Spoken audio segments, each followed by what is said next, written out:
thank you for this beautiful day. Pray that you will bless our time together and always help us to keep in mind, even though we discuss some pretty heavy topics about what's going on in the world, that you are in control and you are preparing things in the world ultimately for the return of your Son. And we look forward to that. Bless us today in Jesus' name. Amen. Well, if you live here in Central Ohio, you know that we've had a pretty good week. I have one of my friends I play golf with every week. His brother is a farmer and had said that until this week, we had not gone 5 consecutive days without rain for over 3 years. And I believe that if you look at the quagmire in the commons area behind our backyard, it's pretty muddy. But we've had a beautiful week of weather, and it looks like today. So I don't know how long ago today. I don't think I'll go a couple hours like I did last Sunday just because I preached first hour. Today we're going to talk about supply chain. And I picked the words carefully because we live in a very, what I think is going to be a difficult late summer and fall.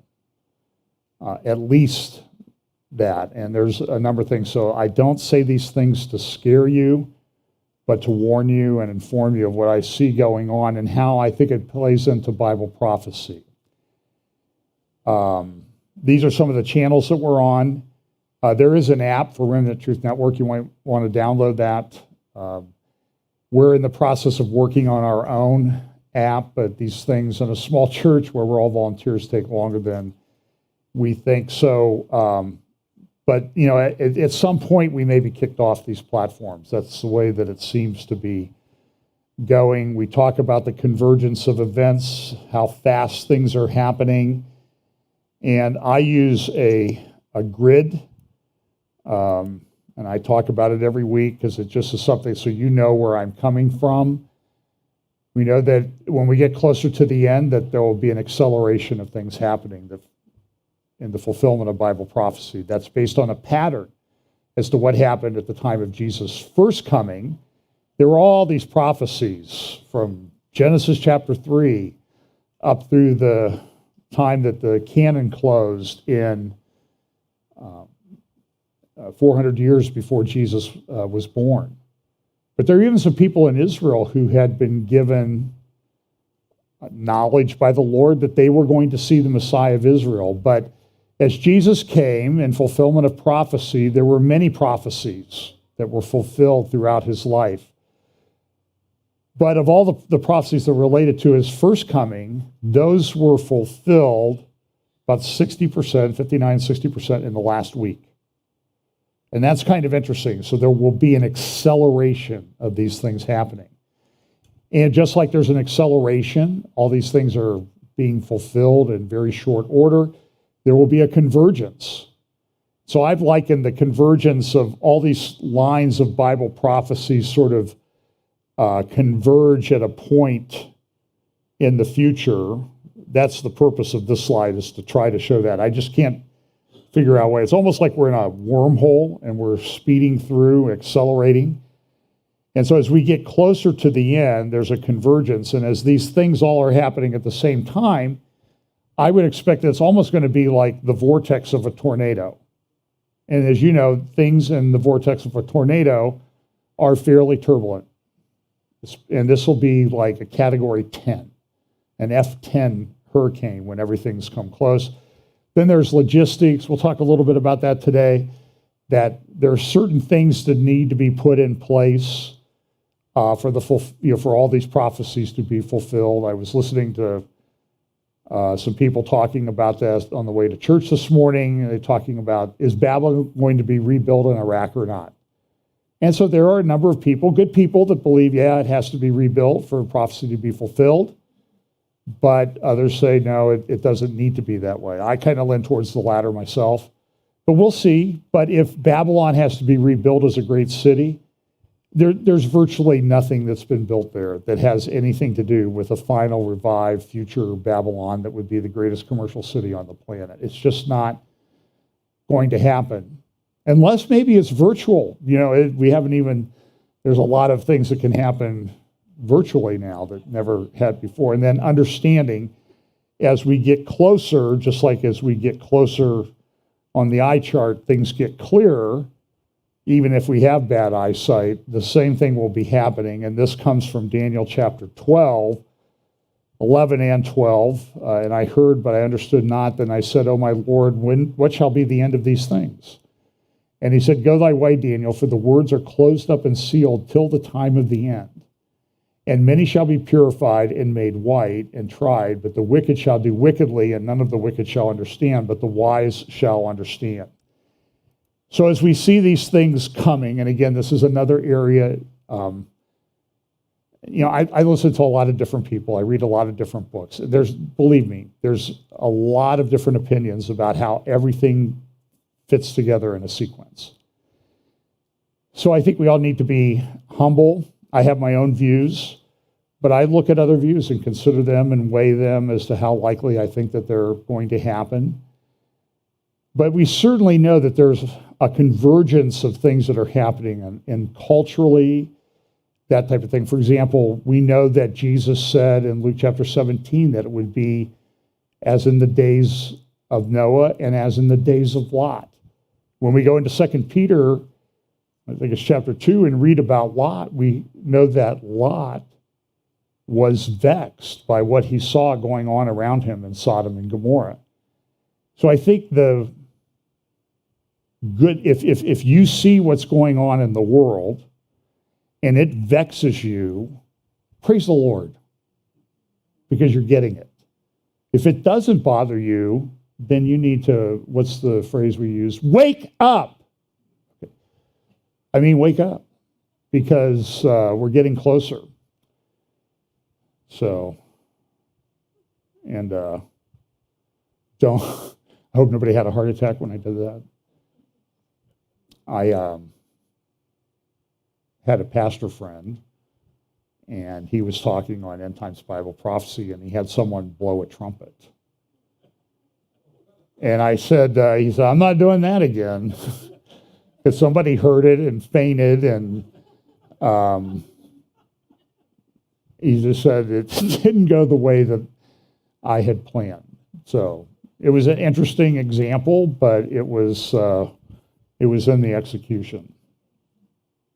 So this is the way things happen. So we're going to look at some things today. Things are spinning quickly. It was not even, 7 years ago that Obergefell decision was decided, legalizing same-sex marriage in the United States, making it a matter of constitutional law.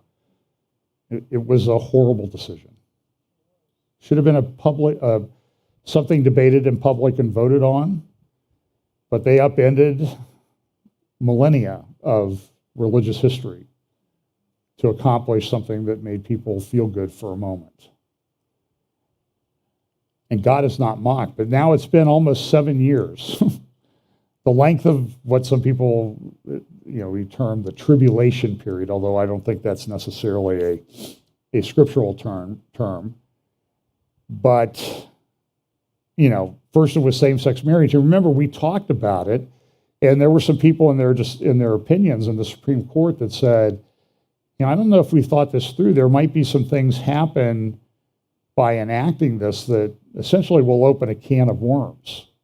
And that would have been Scalia and Alito. And that was, in a sense, prophetic, because it sure has, hasn't it?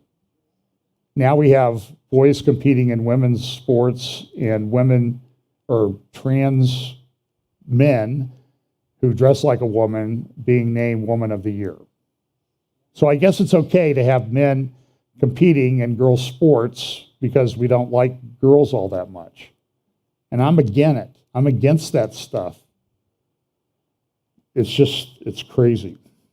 So we'll see how this all goes. So let's look at some of the things going on, and we'll start with the transgender debate first.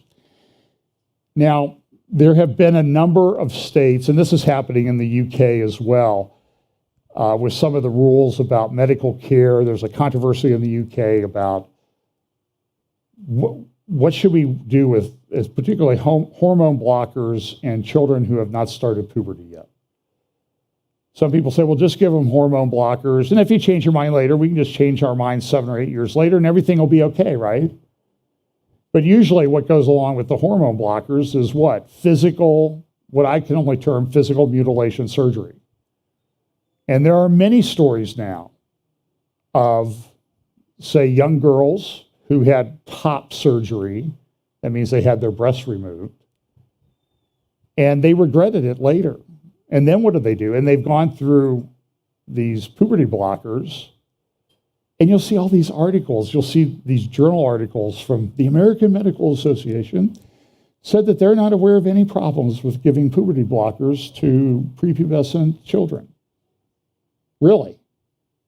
I mean, it doesn't even make any sense. And so when you see something like that, you say, well, listen, Romans chapter 1 is a God's judgment comes on people when they get so far gone that they become reprobate. In fact, I posted on my Facebook page a picture. I didn't grab it for today. It was a big sign banner and people marching, because there's marching all over the place now about the anticipated Roe decision in the Dobbs case overturning Roe versus Wade and Casey versus Planned Parenthood. That said repro freedom, reproductive freedom. But I said, well, maybe they just should add, but it was REPRO. So I just add BATE to that, and you've got the biblical thing about what's going on. So they're putting in laws. Alabama has a law, Texas has a law, I think Louisiana might as well, that essentially have said you can't give these things to children before they go through puberty, because it can make them sterile, because they don't do informed consent. We do a lot of things these days without informed consent, but on this case, because it could make you sterile. You never will be able to have children. Even though our Congress passes laws that say, we need to respect the rights of all birthing people to give birth. Well, all birthing people they were all women. They're all women. No men are giving birth. But then there are the transhumanists that say, and then I saw an article this week about transplanting wombs into men so they can give birth. And sorry, ladies, I'm not for that at all. So in Alabama and Texas, they have this law that says you really can't give these type of medications to young children. In Texas, they had a ruling in a court that said, first, a lower court said, you can't do that. You can't ban that.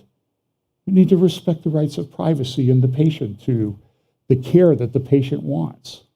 Like that's all of a sudden a concern in this country and in the world.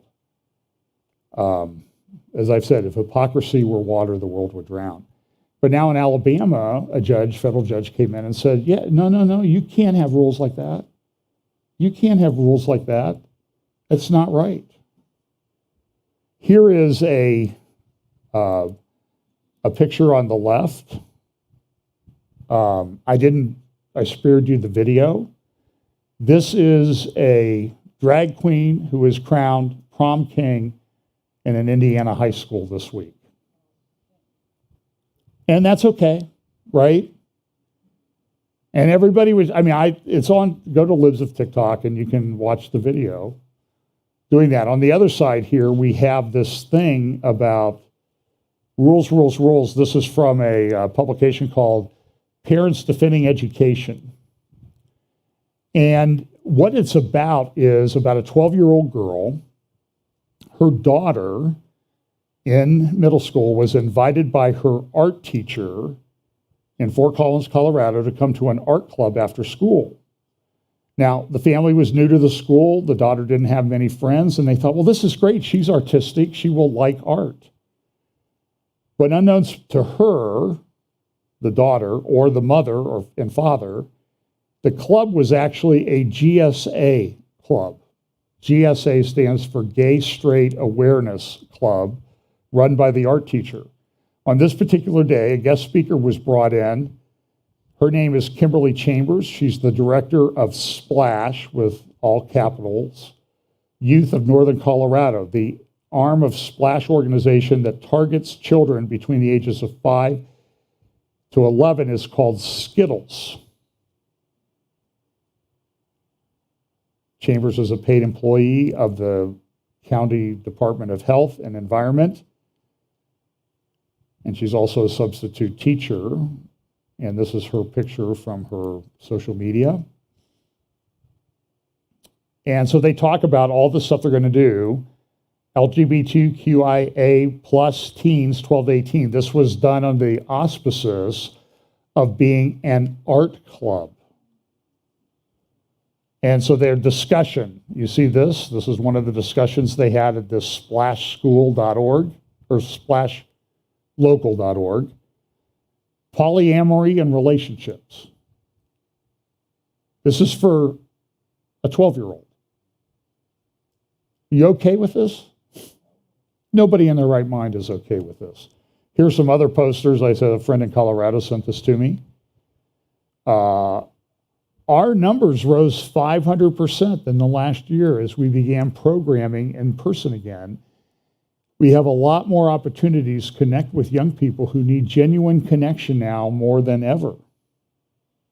A space where youth 5 to 24, along with their families, can feel safe to connect with other youth. This is an inclusive LGBTQIA. And I read through a lot of this, and I never got to the art part. Never got to the art part. On the right side of the page is a thing, here's a program they had a year ago, Relationship to Sexuality. Join on Zoom, splashnoco.org, sexual health, for youth ages 12 and up. But it's clear when you look at some of their materials, they're going after younger children. And here's some of the things. Gay GSA, this is what they mean. SAGA means Sexuality and Gender Alliance.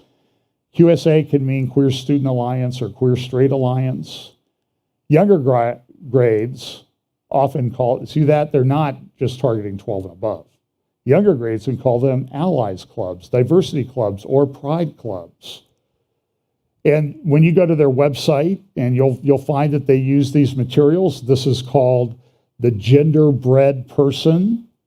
Gender identity is on a scale from woman to man, gender queer in between, gender expression, feminine, androgynous, masculine, biological sex, female, intersex, male, sexual orientation, heterosexual. Do you think they're targeting adults with this? And look at this one. This is called the gender unicorn. And they're using this.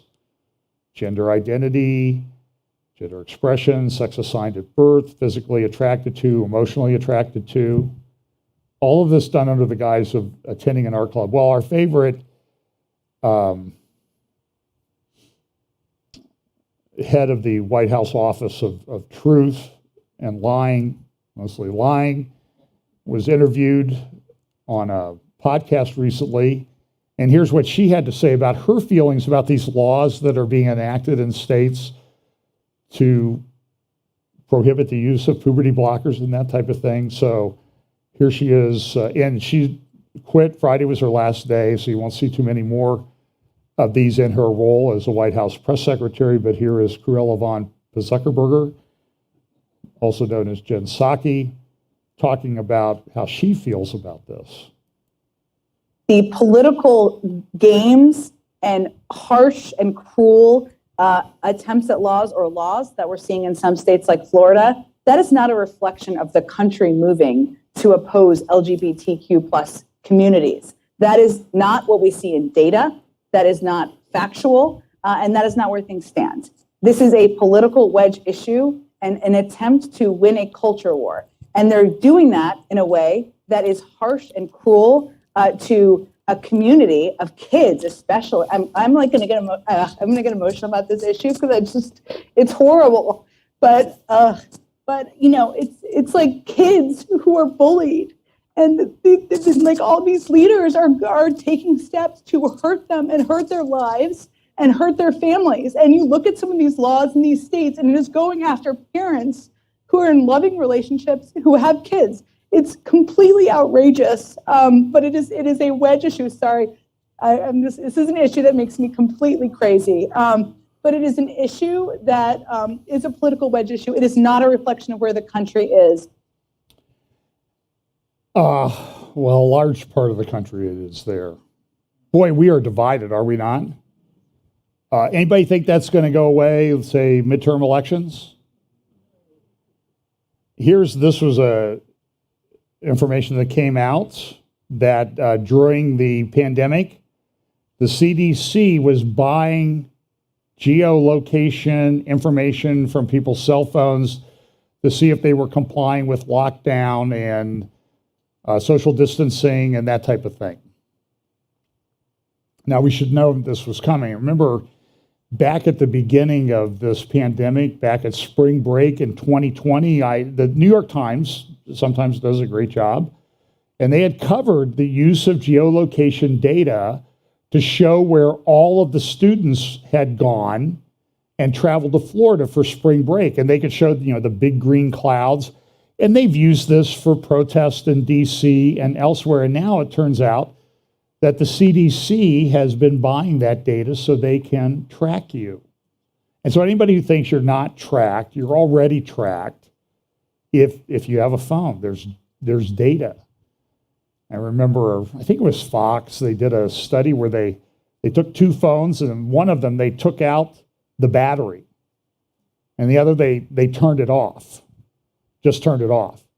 Well, the phone without the battery did almost as good a job of tracking the people as the phone that was shut off,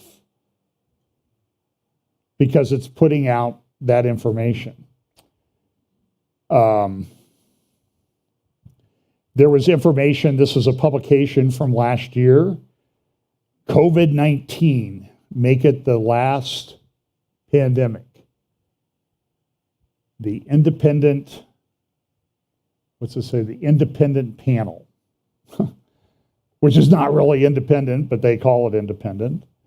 And you can see here's some of the pages from inside this publication.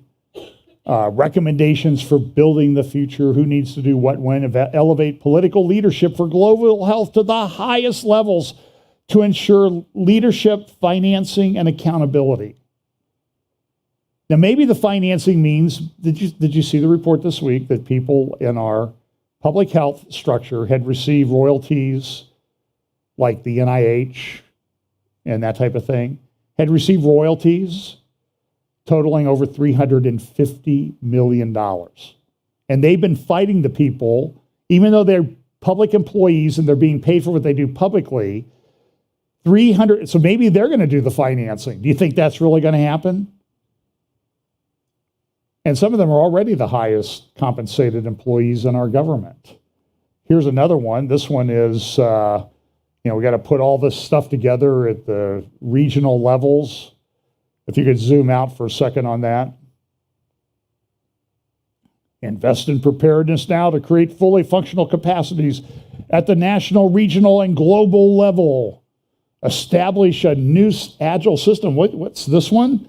Establish a new agile system for what? Surveillance, validation, and alerts.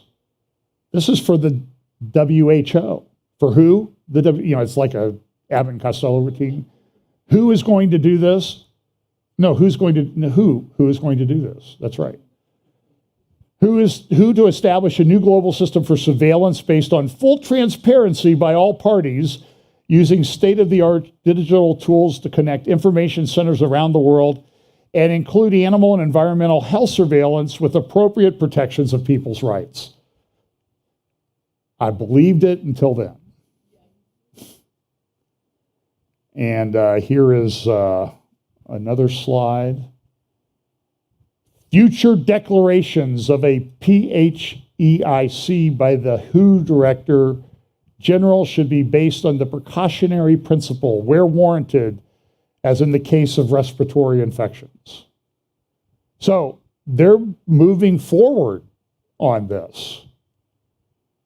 You may not know this, but one of our favorite people, William Gates, has a new book out. And he said it's, I'm trying to remember, he calls it germ. We need a full-time paid team whose job is to prevent pandemics. And he has a new book out called Preventing the Next Pandemic. And he did a TED Talk this week. I won't play you the clip of it, but somebody else posted a meme on Twitter or someplace that said, how to prevent the next pandemic. And you see someone in an orange jumpsuit, and he has a prisoner number on him. I think people are very creative. Even after COVID-19, Bill says, there's no global agency tasked with detecting and responding to the next disease outbreak. Bill Gates has a plan. It's called GERM. It's global, I don't know what it's called. Each of the letters there means something. I forgot to look it up. But the World Health Organization is actually having a summit here in the next, I think it starts a week from today. And they put out this thing asking for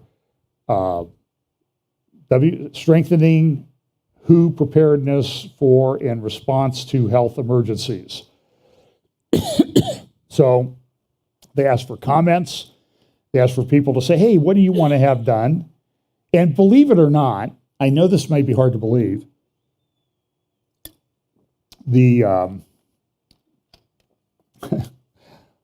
I'm getting the cartoons they're playing in the children's ministry next door on my back screen there. So don't you dare turn around and look. And I hope that's not going out over the air. I don't know. So I'm doing the WHO asked for comments, and guess what? Here is information that was submitted by our government, the Biden administration, to the World Health Organizations. Can you zoom that out on my slide? So, thank you. And they submitted about 13 amendments that they would like to see I'm still watching I'm trying to figure out who they're teaching about. The Wi-Fi seems to be working. Oh, okay, that's fine. And so we've submitted all these amendments, and essentially this is something very concerning. Others on Pandemic War Room and other podcasts. I know Michelle Bachman was on a number of shows this week. Frank Gaffney's been doing a lot of work on it.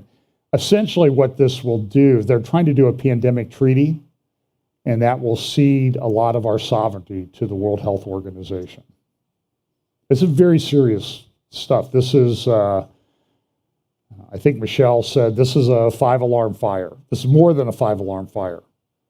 And we really need to do that. So there were comments were allowed for like 2 hours. And I think there's places you can go to actually send in emails because they don't want the next pandemic. And so it's interesting that when the World Health Organization is trying to put in all these rules to deal with the next pandemic and how they're going to control everything and surveillance, then here comes the newspapers today.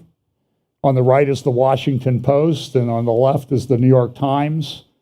1 million. We've reached 1 million dead. In the world, it's over 6 million, although the World Health Organization came out and said, well, it's really probably 3 times that number. It does seem that there's a lot of excess deaths right now, and there's a lot of fighting about what's the cause of the excess deaths. Some insurance companies are paying out 40% above what they've paid before.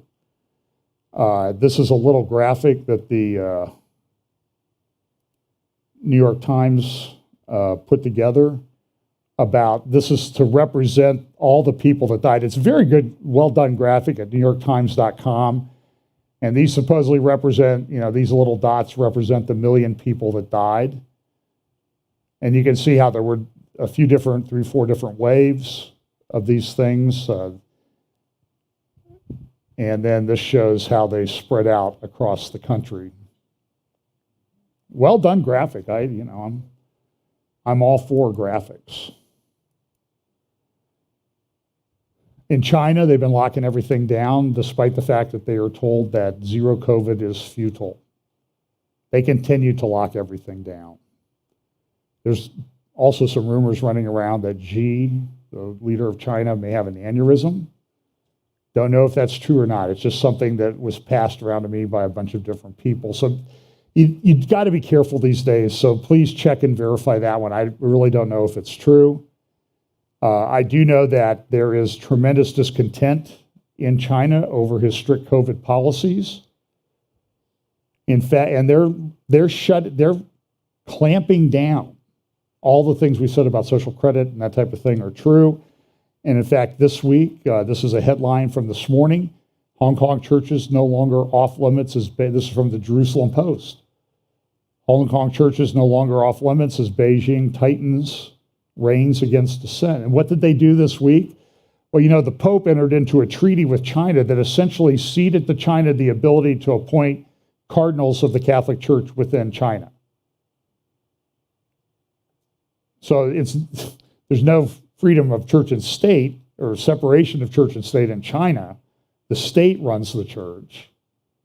And then in Hong Kong this week, there's been one cardinal who has spoken out against this. He's 91 years old, and he was arrested and thrown in jail this week. And my understanding was without charges. 91 years old, because he was considered a threat to the regime. Even in North Korea now, they're having their first wave of COVID, and people don't know what's that going to cause. And in the midst of all this, we're having all of these. This is the supply chain part. India has had some problems with weather. Very, very hot weather for this early or late in the year. I think their seasons are reversed down there. Well, anyway, they're in the tropics, and they've had extremely hot weather, which is affecting their wheat crop, so much to the point that India, which is one of the biggest wheat-producing countries on the planet, has terminated exporting of wheat unless there are prior contracts to do so. That's only going to exacerbate the problems. And so there are people in certain parts of the world, they see what's going on in Russia and Ukraine, which is 30 to 40% of the world's wheat. And so they're trying to grow more wheat to overcome that, but we had a bad winter wheat season here in the United States, particularly down in Texas, where it was just a small percentage of what it normally is. It's already hot down in Texas pretty early. It was like up here, we went from a bad late winter to summer this week. It switched pretty quickly. And so there's... So people are asking, hey, Russia, would you let the grain out? And Russia hasn't really responded to that. And so what they're saying, here's in the, from the, I think this is from the Wall Street Journal, G7 to continue economic pressure on Russia to tackle the wheat war. And it's part of the war that's going on. So Samantha Power, who, one of our favorite leftists, if there's such a thing that could be called favorite leftist, who used to be the ambassador to the UN. Remember when she was there involved in that fiasco with Resolution 2334 after the election in 2020, where they sort of they didn't veto stuff because they're pro-Palestinian. They just, they needed to do it carefully. So they let this resolution go through. She was asked last week on This Week about food and what's going on. Shortages all around the world. As the administrator of the U.S. Agency for International Development, what more can be done to address those shortages? Thank you for posing that question. It is just another catastrophic effect You of think she didn't know Putin's, that question was coming? Unprovoked invasion of Ukraine. As if the harms in Ukraine weren't enough. You have countries like in sub-Saharan Africa and in the Middle East, who get maybe 80, 90% of their wheat or their grain overall from Russia and Ukraine. And you see massive spikes in food prices. Food prices right now, George, globally are up 34% from where they were a year ago, aided substantially again by this invasion. So we've gone to Congress asking for a substantial increase in humanitarian assistance in order to be able to meet those needs. But we're also active, of course, in more than 80 countries around the world, well and apart from this crisis.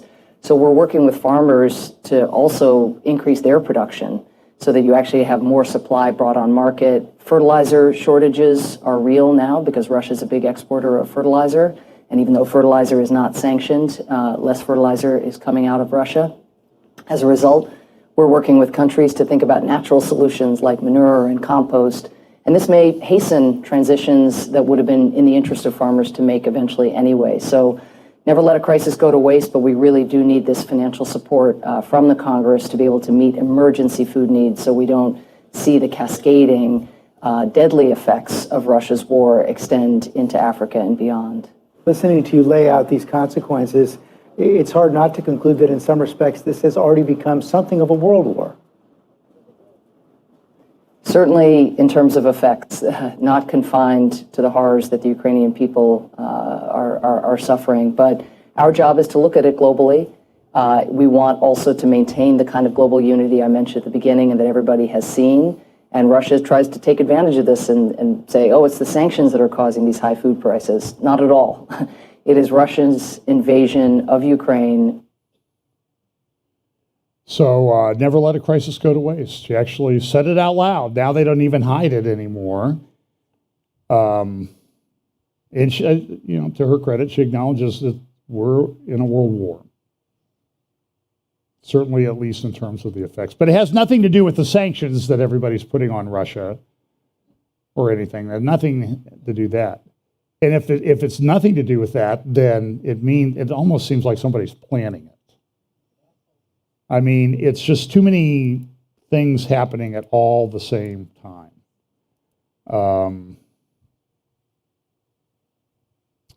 This is related to the Ministry of Truth. This is an article from Suki Carlo, who works for a watchdog organization in the UK, concerned about the law that's been enacted, the Online Safety Act that's been enacted in the UK, and the implications from that. And she says, don't expect Elon Musk to save you from this nonsense. And now we don't even know if Musk is going to buy Twitter. He seems to be backing off. What did the value of Twitter go down? $500 billion in the last week and a half? Not Twitter, Tesla went down. It was hundreds of billions of dollars. Apple is no longer the most valuable company on the planet. That's now the Saudi Arabian Aramco. So energy stocks seem to be pretty good. I'm not going to talk too much about this. I talked a little bit about it last week, and I'll include this in a future update or separate talk. The slippery slope to cyborg theocracy. And Joe Allen is a smart guy, and he writes about this and what he sees going on with transhumanism and the metaverse and that type of thing is that there's a religious aspect behind this. There's a spirituality thing that's going on. So when you look at certain performers, they'll come right out and say they're a witch. They're into the occult. You look at the things that someone like... See, when I see this, somebody says, what are you watching? And I'm like, don't really watch them. I just ran across it this week, and she sticks in my mind, Lady Gaga. And some of the stuff that she's done and has just been horrible from a theological, spiritual standpoint. It's awful. And so on the transhuman side, Joe Allen, and he's done some talks recently, writes at Singularity Weekly, or joebotxyz.substack.com, and he talks about it's a short leap from smoke signals to brain chips. Great article. Techno-optimists, I'll just read a paragraph or two. Techno-optimists like to say humans are already cyborgs awaiting their next upgrade. Yesterday it was smartphones, today it's virtual reality goggles, and tomorrow the brain chip. With each new device, our evolution toward human-machine symbiosis accelerates. That's obvious when you ask someone for directions and they pull out their phone. Techno-pessimists largely agree. Tech companies are turning us into cybernetic organisms. The difference is we're not stoked about it. Even if progress really is inevitable, there's no sense in getting all giddy about nuclear warheads or trans children or smartphone dependency.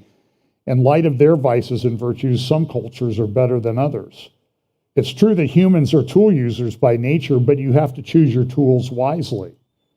All technologies fall on a spectrum, albeit with discrete punctuation, from cave painting to the printing press to electrodes that write memes directly onto your wiggling brain cells. Every person has to draw their own lines. And he references an article by Grimes, who was, she's had a couple children with Elon Musk. I don't think they ever married. They're not together now. They did have a second child by surrogacy. And it says this, Grimes, a mutated generation. Of all the cyber saints in media, from Bill Gates to Lady Gaga, few are as honest as the techno-pagan pop starlet Grimes. A bit of a dingbat, sure, but candid nonetheless. You can see why Elon Musk sired 2 children with her, a son named XAEA-12, and their daughter, Exa Dark, EXA Dark, Siderel, Siderael, born via surrogate mother. Last week she explained in an interview to Lex Fridman, we are becoming cyborgs, like our brains are fundamentally changed. Everyone who grew up with electronics, we are fundamentally different from previous Homo sapiens. I call us a Homo techno. I think we've evolved into a Homo techno, which is like essentially a new species. So we've controlled evolution now, and that's why from a 2015 talk, I played the clip before of Yuval Harari, who's one of the most popular speakers that the World Economic Forum has ever had, where he talks about transhumanism. We can hack humanity, and we will have people who will become useless because they won't serve any function anymore, because we'll do everything by robots and cyborgs and that type of thing. And what are we going to do with these useless human beings? So he goes to a talk at Google headquarters back in 2015, and he says, I love coming to Silicon Valley. You saw the clip. I played it a couple weeks ago. I love coming to Silicon Valley because this is where what? Now, he's an atheist. He's down on Christianity. But I love coming to Silicon Valley because this is where the religions that will control humanity in the 21st century are being created. It's a spiritual aspect to this. And ultimately, that thing is demonic. So again, this is all part of the convergence and acceleration. Well, we have this, this is an article from the Times of London last week. Narcissism is fueling a new age of mythology. And this person, secular, I believe, I don't know if he's a Christian, but he just said, listen, astrology, tarot card reading, all of these pagan things are coming back, and all we're thinking about is ourselves, and it's fueling a new age of mythology. And watch the latest Marvel comic movies that come out and the spiritual aspect of what's there. You don't like what you are, we'll make you into a superhuman being. And so the world's been conditioned for this. Now, we had the leak of the Roe versus Wade opinion. This is a Wisconsin organization, Right to Life organization in Madison, Wisconsin, that was firebombed. It was interesting. Some newspaper articles that covered it said about this, says fire breaks out at the Wisconsin headquarters. Like that nasty fire. It's always running around, just looking for a place. But it was arson. Everybody knew that it was arson. And it's done to intimidate. Now, Julian Appling, she was on Stand Up for the Truth the other day, and she said, we're not backing down. We're going to clean up and continue to do what God has called us to do in this regard, which is save young lives and counsel mothers. This was spray painted on the wall outside. You know, the fire broke out, and I guess it spray painted itself on the wall. Said this, if abortions aren't safe, then you aren't either. Here's a protest outside of Chief Justice Roberts' house the other day in, I don't know, Chevy Chase or whatever, Maryland. Even though there's a federal law that says you can't go to federal judges' houses to get to do this. It's not allowed. Even if there wasn't a law, common decency would say, let the court decide. And if you don't like it, file an appeal or try to change the law through the legislature, if that's possible. And this is, I think this is the last clip today of our now no longer around. Interesting that she flew out of Washington on Friday the 13th. Was her last day. I don't know if she flew out, but she could have. So here's what she said when somebody asked her about, well, what about there's laws against this, Jen? And here's what Cruella had to say. I do want to ask as well, I mean, the Department of Justice was very swift in responding to school board members who felt like they were being harassed and intimidated a couple months back. Does the president feel that the demonstrations outside of, say, Justice Alito's home, are those attempts to interfere or intimidate? Well, I think I said yesterday, but I'm happy to repeat because I think it's important for everybody to hear, that the president's long-standing view has been that violence, threats, and intimidation of any kind have no place in political discourse. And we believe, of course, in peaceful protest.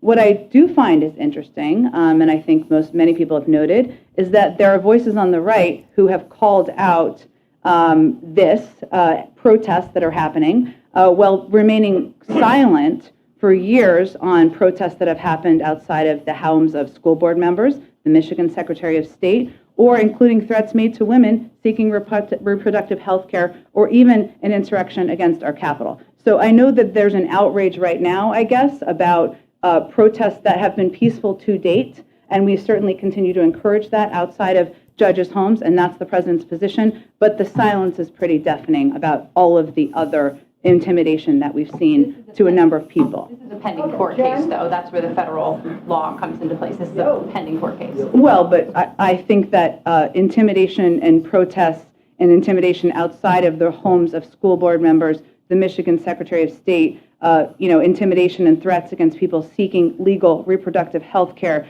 and against our Capitol and American democracy also warrant some outrage, and we haven't really seen that. Go ahead. Yeah, go ahead. Get out of here. But the person that's replacing her is even worse. I mean, she is a radical's radical. So somebody said, hey, there's a law. Well, but there's so this is what they do when they're lying. They don't answer the question. You can almost guarantee when they don't answer the question, they're lying. So they brought Janet Yellen up to Capitol Hill because, of course, she's the Treasury Secretary.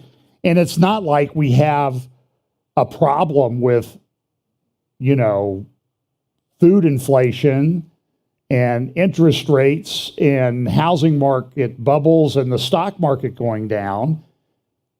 They had to ask her about, what do you think about the decision that might overrule Roe and Casey? And so here's Senator Bob Menendez, Senate committee, asking her a question, and here is Yellen's response. Secretary Yellen, if the draft of the court's majority holding in Roe versus Wade is the actual decision, what impact will the loss of abortion access mean economically for women? Well, I believe that eliminating the right of women to make decisions about when and whether to have children would have very damaging effects on the economy and would set women back decades. Roe v. Wade and access to reproductive health care, including abortion, helped lead to increased labor force participation. It enabled many women to finish school. That increased their earning potential. It allowed women to plan and balance their families and careers. And research also shows that it had a favorable impact on the well-being and earnings of children.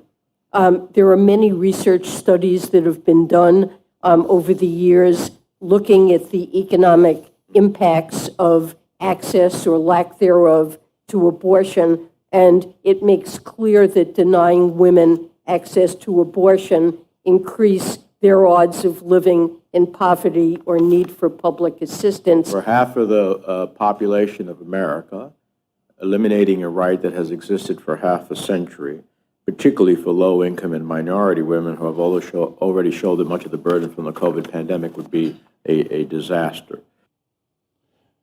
So the studies show that 80% of Planned Parenthood clinics are in minority neighborhoods.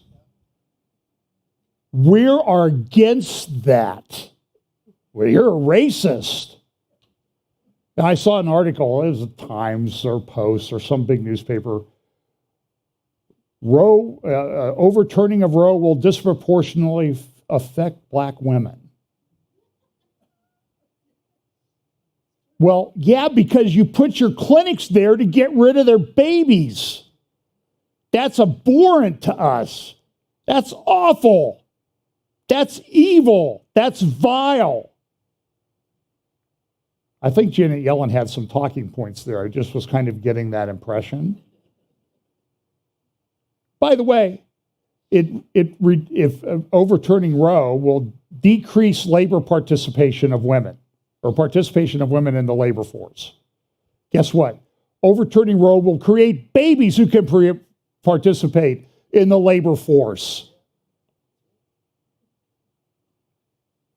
Man. So then one of the next senators up was Senator Tim Scott from North Carolina, who himself is the child of a single black mother, now senator from North Carolina, and he got the question, Secretary Yellen. In the end, I think framing it in the context of labor force participation it just feels calloused to me.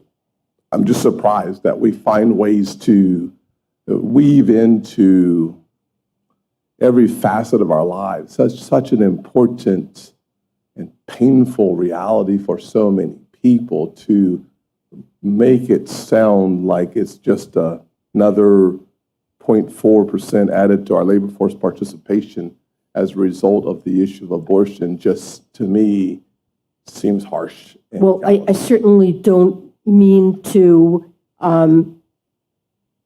say what I think the effects are in a manner that's harsh. What we're talking about is whether or not women will have the ability to regulate their reproductive situation in ways that will enable them to plan lives that are fulfilling and satisfying for them.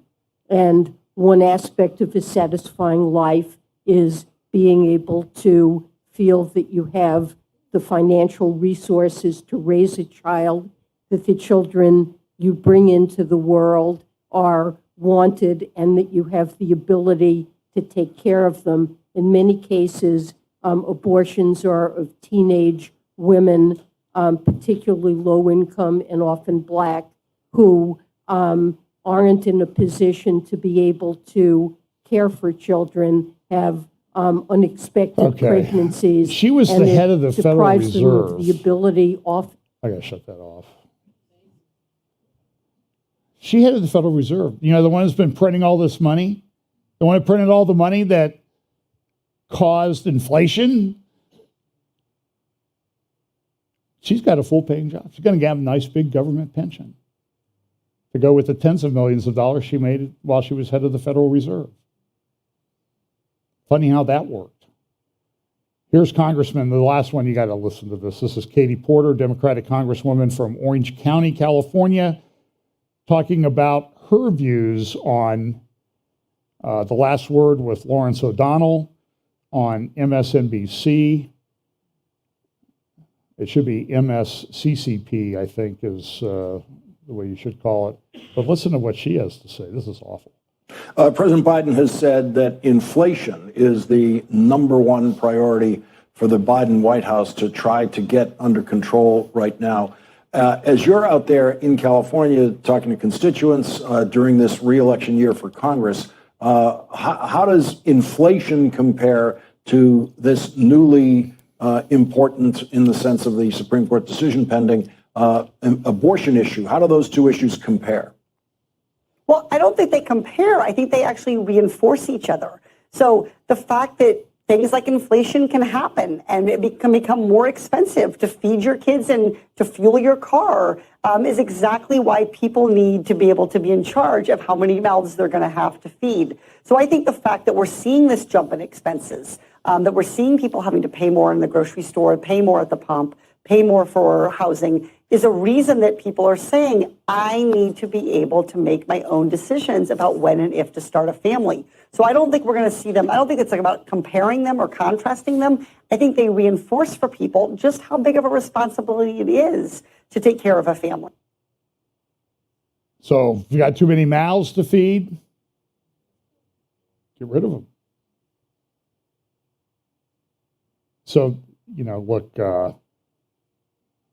I'm hesitant to say this because I'll get on some list, but if anybody runs against her, contact me. I might send you some money.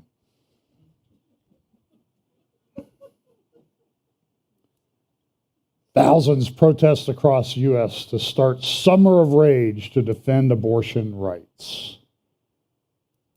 And here's a rally yesterday at the Washington Monument. I'll let you draw your own conclusions about what that all symbolizes. This is pretty bad. Justice Thomas at a conference this week said, hey, the Roe leak has destroyed trust at the court. Looking over your shoulder now, you don't trust anybody. And one institution that people trusted a little bit, he said, look, I was friends with Ruth Bader Ginsburg, didn't agree with her, but she wouldn't do anything like this. And now they're running around saying it was a conservative that leaked it, And I don't think that's true. They need to issue that decision right away and get it over with. Okay, let's talk about the war in Ukraine quickly. Russian battalion wiped out trying to cross the River of Death. They used sort of satellite intel. Russia's upset. They're threatening, NATO is or looks like NATO might expand. Finland and Sweden want to join. So the Kremlin is saying, they're threatening nuclear war. I don't know that this is a great cartoons from the Times of London. I'm warning you, Finland. You see the look. I don't want to make too much light of it, but Finland, they're saying, hey, we're going to file a NATO application within days. Sweden also wants to be in. Russia's criticizing the move. They're threatening nuclear war. Nobody else is threatening nuclear war right now, but I think people are fomenting war too. I mean, the amount of money that's been sent to Ukraine by the United States exceeds like a decade of what we've sent to Israel. A decade's worth. It's insanity. And there was a Democratic Congress that said, well, we need to realize we're at war with Russia. Well, did you guys vote to declare war? There's a provision in our Constitution. You might want to read that, swore an oath to it. And this is what I don't understand. Russia's angry. I don't think the thing is going as well as Russia would like, but this is the thing that I think is kind of doesn't make a lot of sense, because Putin says, well, I'm going into Ukraine because you may move the NATO border right onto our border. So, before the war, you can see that they had this little border with the Baltic states. that was directly on Russia and a little bit of Finland. And now, Finland and Sweden want to join. So that's going to add like 830 miles to the border.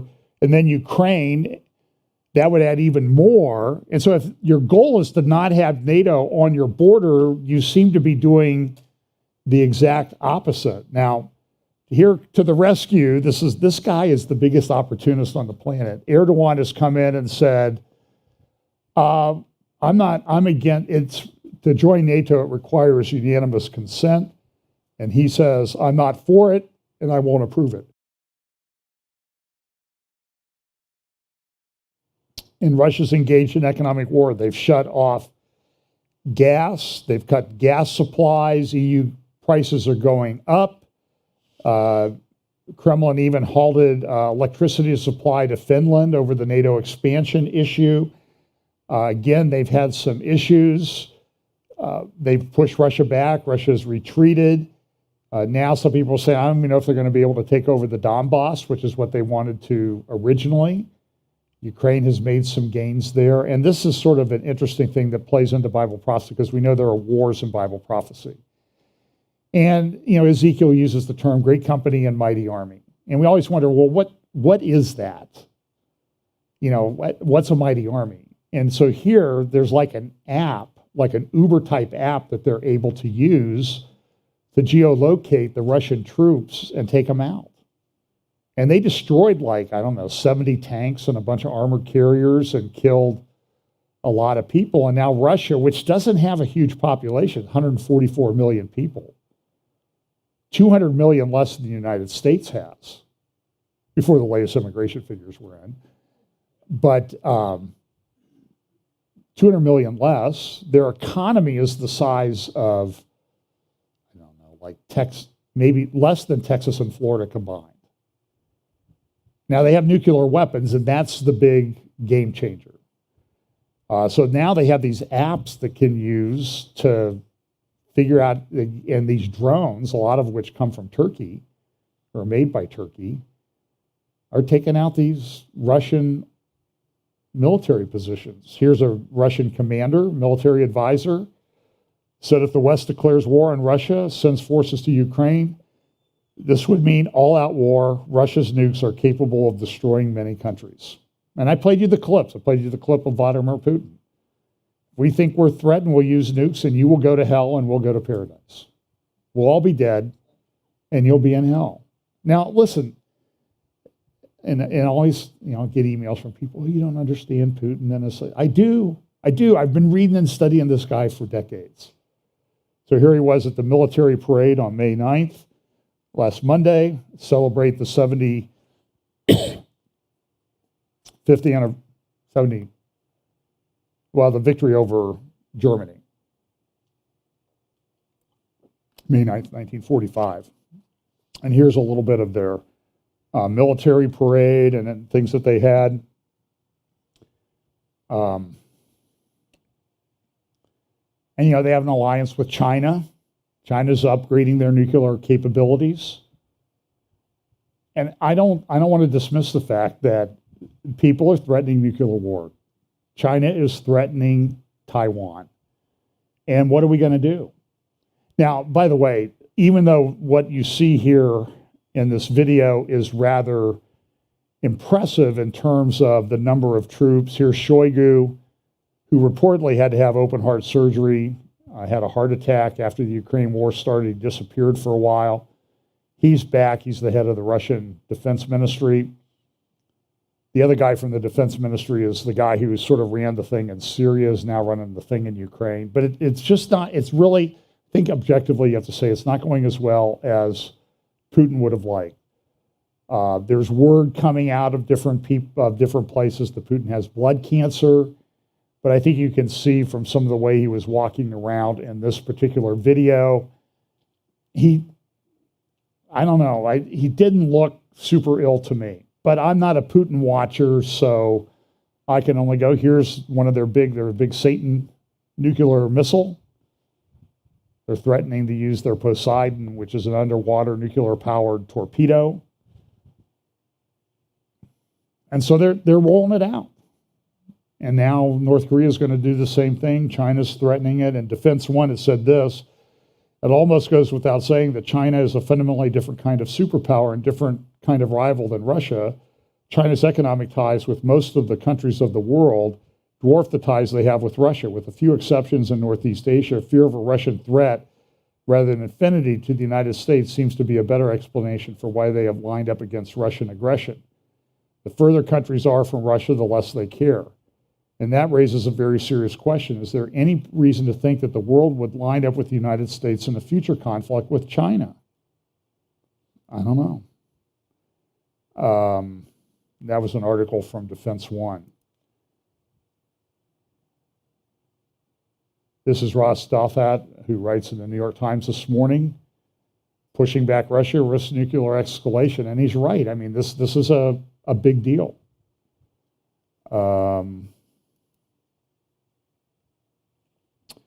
More about China, they're strictly limiting citizens from going abroad amid a Charlie vector outbreak in China. And there's some questions now about, Xi, who was just at the height of his power 2 or 3 months ago. Now they're saying, boy, he's got some bad choices now. Who will he survive politically? And this kind of raises that other part, acceleration, convergence, logistics thing of Bible prophecy. So all of a sudden here is Putin, maybe blood cancer, maybe he's going, Xi might have an aneurysm, he's going. And everything's changed in like 2 months. And in 2 years, even more. And it just shows how quickly an Antichrist figure could arise in the world. That's kind of interesting. So let's look at the Middle East.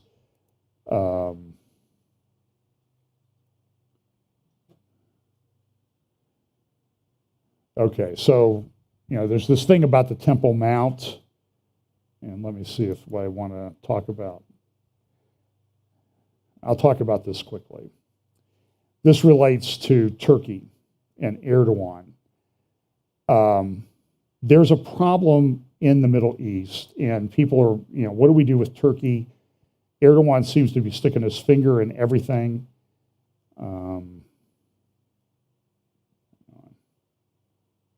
I moved one slide out of order.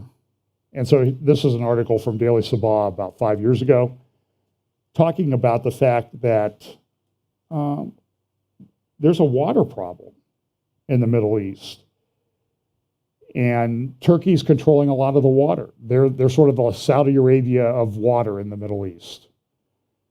And I sort of came across this in a report in the Tehran Times.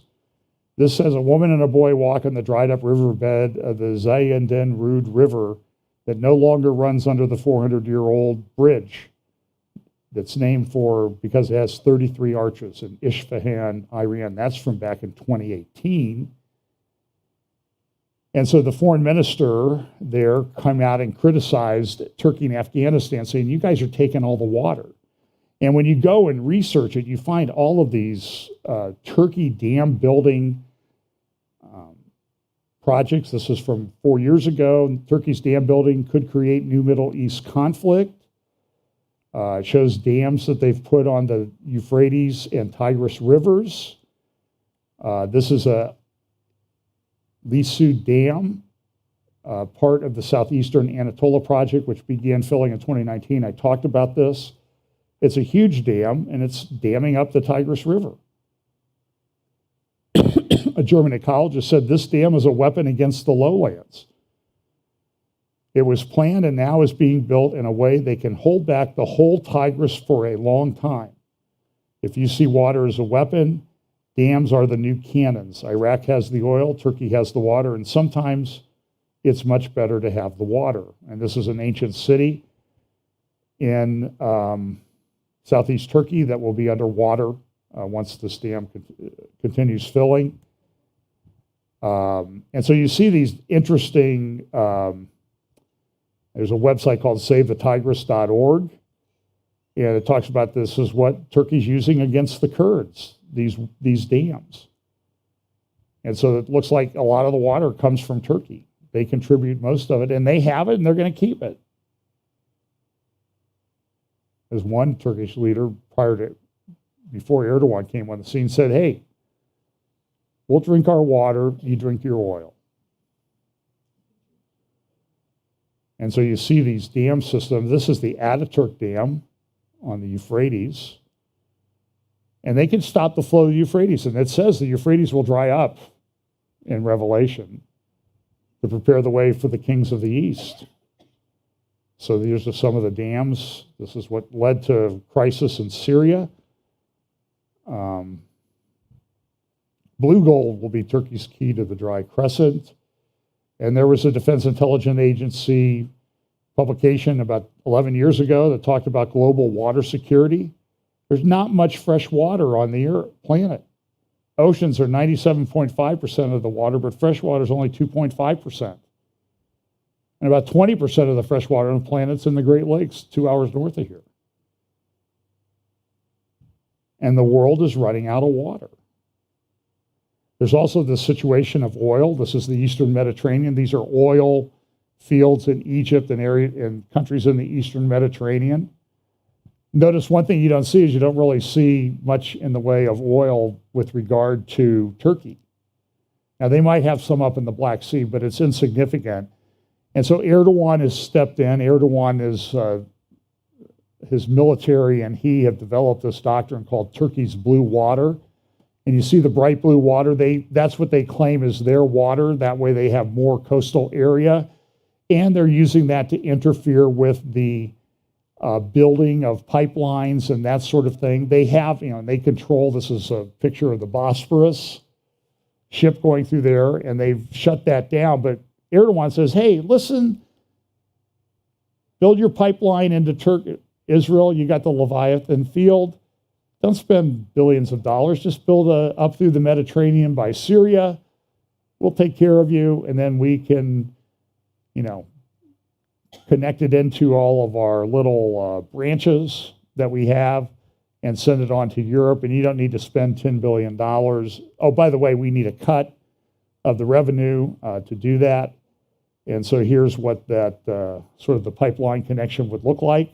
I don't know if this is going to happen. It's kind of an interesting phenomenon. This pipeline here, that project, 9,000 feet deep ocean.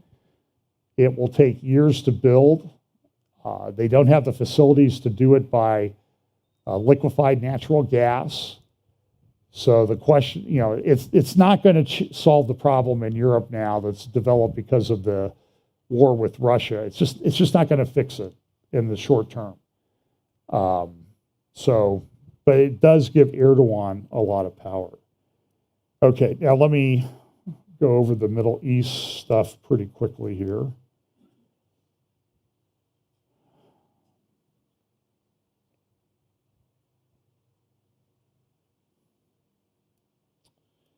So this is front page Washington Post, Guardian, the funeral of a Palestinian journalist. She's 51 years old, been a journalist for 25 years. She was killed, and there was a shootout between Israelis and some of the Arabs near Jenin. They were trying to do a mopping up operation. She was killed.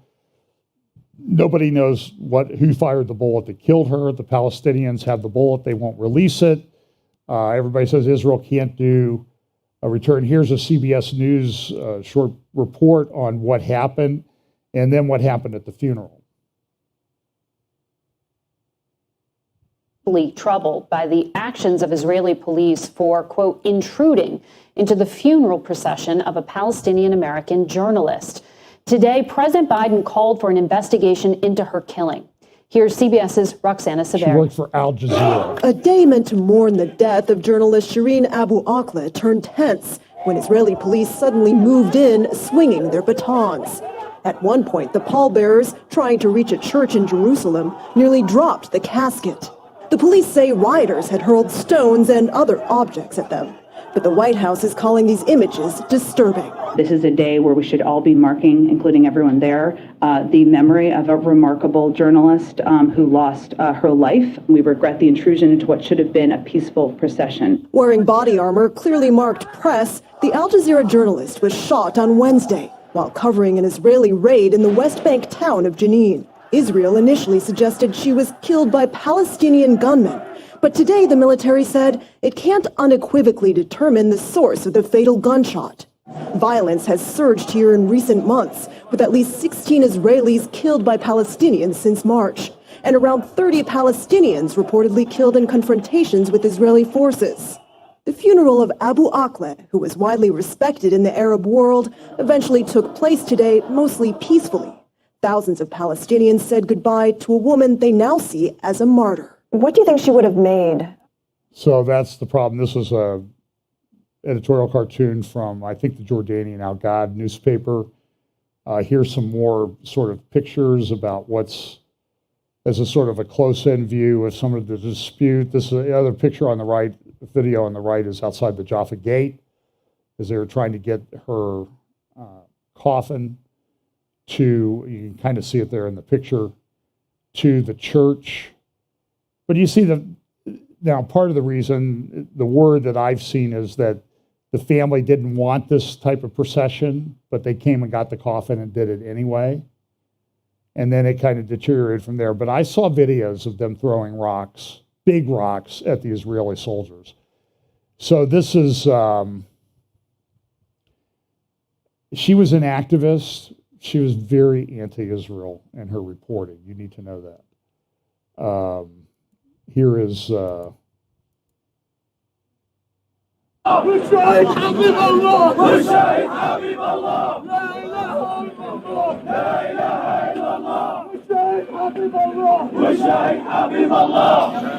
this has become a big flashpoint in Israel. Some of the pictures of the scene there, all the newspapers are weighing in. She's called a martyr. Al-Quds newspaper in London, she was targeted. She was the embodiment of truth. The Palestinians as people, factions, and officially turned the painful crime into the largest wave of condemnation of the occupation. They were also able to make the event a tool to unite them as citizens, parties, religion, and geography. There's another editorial cartoon. You see Dome of the Rock in the back. You can see Al-Aqsa Mosque and churches, a church of the Holy Sepulchre. Of course, the EU, Human Rights Watch, Human Rights Organization came out and condemned it. The killing of Abu Akleh is another serious attack on media freedom. This is today's Jerusalem Post. Everybody's against the violence. Caroline Glick has a great article in Friday's Israel. Hey, you can go get it at carolineglick.com and read it, talking about Mansour Abbas, who's been running back and forth. She says he's the Muslim Brotherhood minister in Israel right now, and he is. He's part of Muslim Brotherhood. He's been running over to Jordan, and of course, this is King Abdullah, who was in Israel Friday, meeting at the White House with President Biden in advance of a Biden trip to Israel in June. And the word is that at that report, or the reports are that in that trip that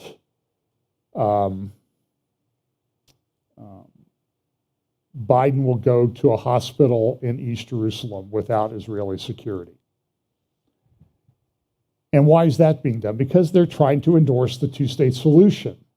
This is a clear agenda that they have. There's a great article in the Jerusalem Post the other Friday. Let me see if I can find it here.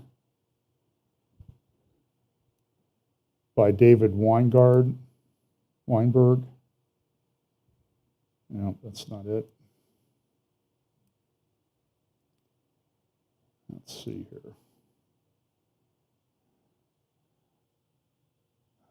I have so many articles. I mean, watching this stuff is just incredible. Is this Weinberg's article? Nope. Well, David Weinberg, who works with the IDSF, Israeli Defense and Security Forum, wrote a very good article in the, it's before this one.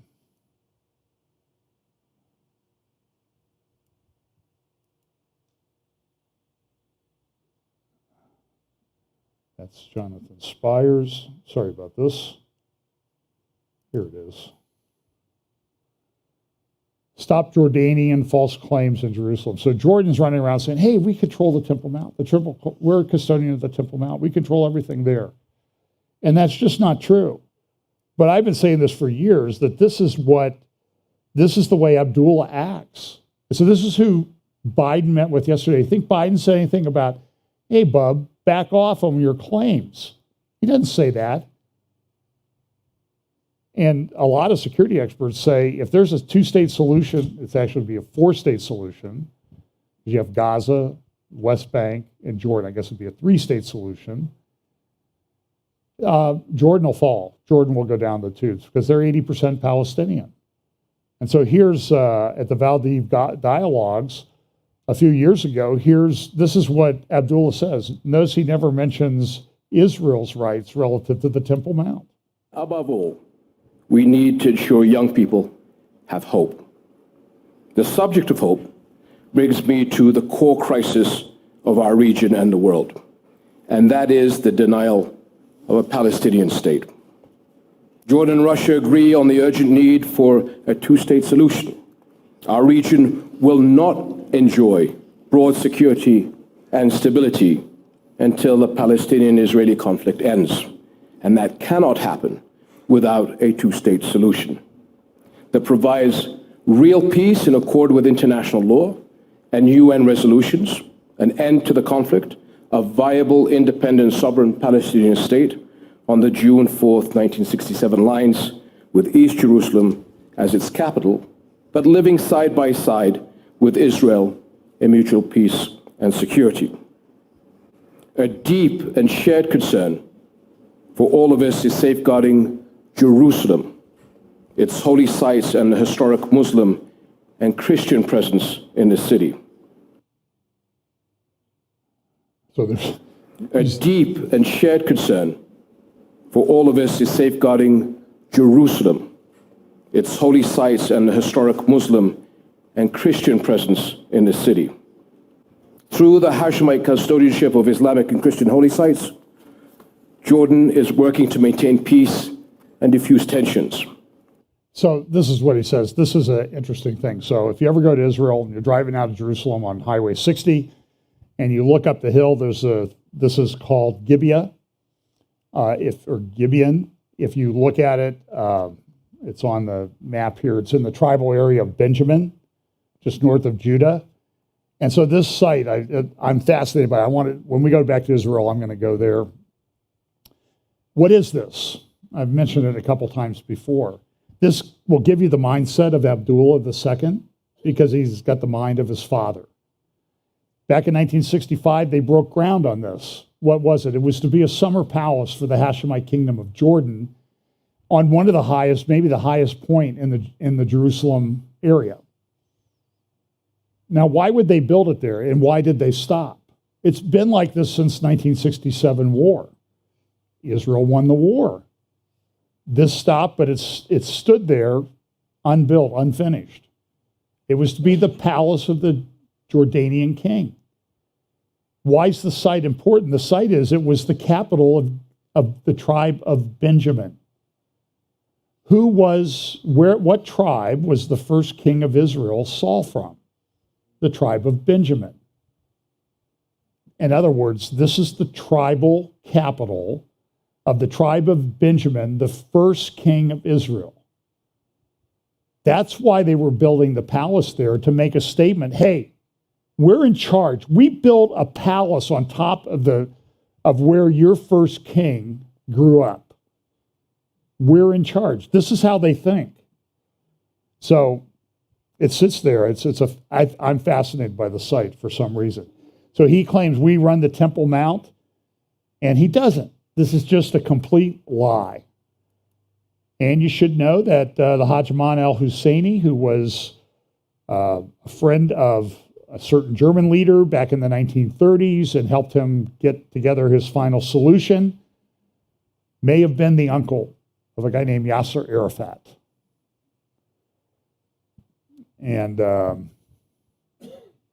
so this is an article from Institute for National Security Studies, Tel Aviv University, the struggle for de facto sovereignty over the Temple Mount. All this coming at the time Biden's considering a visit to East Jerusalem. And when he met with him, this is the readout from the meeting that he had with Abdullah in Washington at the White House the other day. The president affirmed his strong support for a two-state solution to the Israeli-Palestinian conflict and cited the need to preserve the historic status quo at the Haram al-Sharif Temple Mount. The president also recognized the Hashemite Kingdom of Jordan's crucial role as the custodian of Muslim holy places in Jerusalem. So this is, and so Caroline, she goes off pretty strongly in this article about how this is just a very bad thing. Also, you need to know that Assad visited Tehran for the second time since the beginning of the war back in 2011. This is very significant diplomatically, and even the people, they said it was a surprise visit, but he came for the second time in a decade. Assad paid an unannounced visit to Iran, and he met with high-ranking Iranian officials, Ayatollah Khamenei and President Raisi. You don't get any higher than that. Last visit was in 2018, and guess who made the arrangements for his prior visit? Soleimani, the great Soleimani, who's sort of the epicenter, according to an article in the Tehran Times this week. He's sort of everybody recognizes him as the Iranian father of the Palestinian movement to have their own independent state. So Alma Research, and actually here's a video of Assad.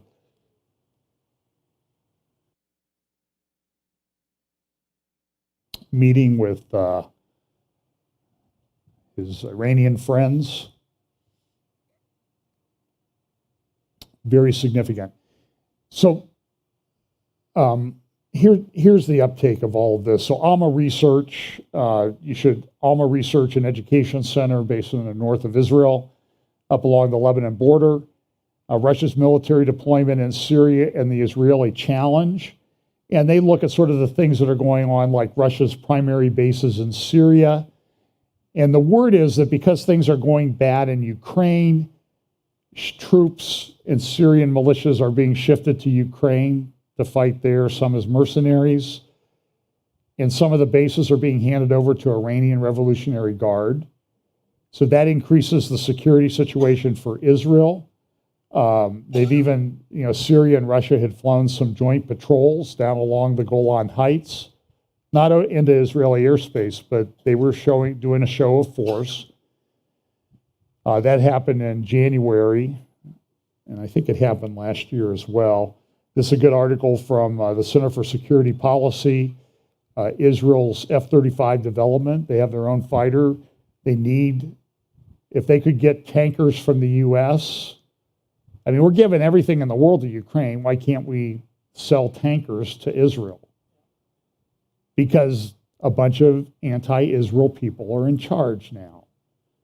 And they're going to do the same thing. So this is, if they had the tankers, they could keep these things in the air for 12 hours, which means they could attack you-know-what. And they're looking to design drop tanks so they can extend their range and fly. Let's see.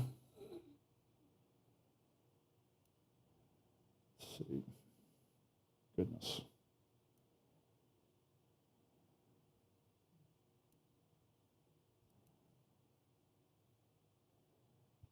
So listen, Jonathan Spire wrote about this visit of Assad to Syria in Friday's Jerusalem Post. Go get the article. But what Jonathan Spire says, listen, is anybody who thinks that, Iran's just going to sort of shrink away from its investments in Syria is sorely mistaken. He concludes the article with this statement: as Assad's visit to Tehran this week demonstrated hopes that the dictator himself or Russia or some combination thereof can be induced to leverage the Iranians out of Syria, remain at odds with the observable reality. And Jonathan's exactly right. Go get the article. It's excellent analysis of the situation. And I'll just, Caroline Glick was at the Endowment for Middle East Truth, and they were talking about the situation in Israel. And here's just a couple minutes of that, and I promise I will finish with this. Now the latest report on this topic is that during Biden's trip to the region next month, in a historic first, he is planning to make a stop at a Palestinian hospital in East Jerusalem, unaccompanied by Israeli officials, something that one Israeli journalist characterized as being, quote, a form of recognition that Jerusalem is divided, which is a complete reversal of Trump's policy. Do you believe the administration is actually anti-Israel? And what do Israelis more broadly feel about the U.S. as a reliable and consistent ally since Biden entered office? Thanks so much for that question. I don't have right before me any polling data on it, but Biden is not considered pro-Israel by Israelis, and rightly so. His administration is the most anti-Israel administration we've ever seen. And this is true for a combination of reasons. I mean, in all aspects, in all major policies, Biden's policies are a continuation of the Obama administration's policies. So you could say, well, then he's just as hostile as Obama was, but he's not, because the Democratic Party in the intervening 5 years has become far more hostile to Israel, and as a result, the kind of buffers that you had, or the kind of blocks that you had acting on Obama in terms of empowered or more powerful moderates in the Democratic Senate or House majorities are much less powerful today. Their voices are not heard. And they have a much harder time fighting for pro-Israel policies. And, it's interesting because the Rashida Tlaibs and Ilhan Omars and Alexandra Ocasio-Cortez, who are openly anti-Israel and in certain cases in regards also openly anti-Semitic, are the minority in the Democratic caucus in the House. But Nancy Pelosi, who is not anti-Israel, is not anti-Semitic, gives them the rule of the roost. And so she's just given them the leadership of policy in determining the policy direction of the Democrats in the House. And as a result, they do. So if you want to hear all that interview, it's about an hour long. And I recommend you subscribe to Caroline's YouTube channel. She's now partnered with JNS News Service, but Endowment for Middle East Truth, EMET, and then the attempts to degrade Israel's Temple Mount sovereignty, great article in the Jerusalem Post about the problems of things that are going there, and that this is a big issue. I just want to make one more point. So the Turkey-Iran water issue. Okay, Turkey is also doing things like they're putting out, we're going to return 1 million refugees to northwest Syria. All of this creates tension between Turkey and Iran. And so the question is, go read Daniel 8 today. Daniel 8 talks about a conflict, between the ram and the goat. I sort of lean to the conclusion that this is a conflict between Turkey and Iran in the end times. And you see that building. You see the water issue. You see the conflict in Syria. Now you see a conflict over the Kurds because Iran's trying to use the Kurds, and Erdogan's trying to shut down water to the Kurds. And he's also trying to get the oil that the Kurds have. And that's about 30% of Iraq's oil. It's an oil-rich province. So there's a lot of different things going on that may play into Bible prophecy. And there's a dispute. Does Daniel 8, is it historical? I mean, was it a prophecy when Daniel made it and then it was fulfilled? Or is it something that's going to happen in the future? But there's a verse, I think it's verse 17 or 19 of Daniel chapter 8, that says that this is a prophecy for the end time. So I kind of take that to mean that it's a prophecy for the end time, and it's something that we need to look at, and it may play out as part of this whole end time thing, that there would be a conflict between Turkey and Iran. And I think you can see that happening. or at least the beginnings of it. So listen, there is a lot going on. So we know that all this plays into Bible prophecy. Famine, inflation, cost of things. The one thing I didn't mention, I don't know where my slides went for that, is probably the most troubling one of all, aside from the threats of nuclear war by Russia. That is very, very concerning to me. My concerns about that would probably exceed what people felt about the Cuban Missile Crisis back in 1962. I'm concerned about it. It's nothing to be trivialized. And our governments seem to be provoking it in many ways. And I don't know how we stop that at this point. I mean, unless we get, other people get control of Congress, but I think 75% of the Republicans voted for the aid package to Ukraine. That was like $40 billion. So at the same time, we have baby formula shortages in the United States. People can't find baby formula. We can send $40 billion